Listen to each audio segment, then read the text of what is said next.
নিজের জীবন বাঁচাতে উপায় না পেয়ে কোনো মতে আশ্রয় নেন তালগাছের মাথায়। ওই সময় হেলিকপ্টারে চক্কর দিচ্ছিল উদ্ধারকারী দল। তাকে দেখেই শুরু হয় উদ্ধার কাজ। বন্যায় এমন ভয়াবহ বিপদে শ্রীলঙ্কাবাসী। সাইক্লোন ডিটোয়ার প্রভাবে ইতিহাসের সবচেয়ে বড় বন্যায় ভাসছে শ্রীলঙ্কা। থই থই পানিতে প্লাবিত জনপদ। এবারের দুর্যোগে মারা গেছেন শতাধিক মানুষ, নিখোঁজ রয়েছেন আরও অনেকে। ক্ষতিগ্রস্ত 15,000-এর বেশি বাড়িঘর। অর্ধলক্ষাধিক বানভাসী মানুষের আশ্রয় হয়েছে তাঁবুতে। ভারী বৃষ্টিতে ক্যান্ডি জেলায় বেড়েছে ভূমিধস। ভারী বৃষ্টিপাতে পানির নিচে প্রধান সড়ক থেকে অলিগলিও। এতে ভেঙে পড়েছে যোগাযোগ, বাদ যায়নি বাড়ি ও হাসপাতালও। পরিস্থিতি মোকাবিলায় উদ্ধার অভিযানে লড়ছে স্থানীয়রাও।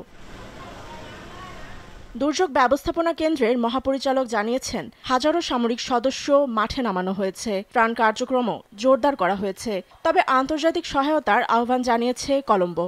সরকারের ডাকে প্রথম সাড়া দিয়েছে ভারত। দুটি বিমানে ত্রাণ পাঠিয়ে হতাহতের ঘটনায় শোক জানিয়েছেন প্রধানমন্ত্রী নরেন্দ্র মোদী। পরিস্থিতি অবনতির কারণে শনিবার জরুরি অবস্থা ঘোষণা করেছে দেশটির সরকার। ধারণা করা হচ্ছে 2016 সালের রেকর্ড বন্যাকে ছাড়িয়ে যেতে পারে এবারের পরিস্থিতি। ফাতেমা তাসনিম, নিউজ ডেস্ক, দেশ টিভি।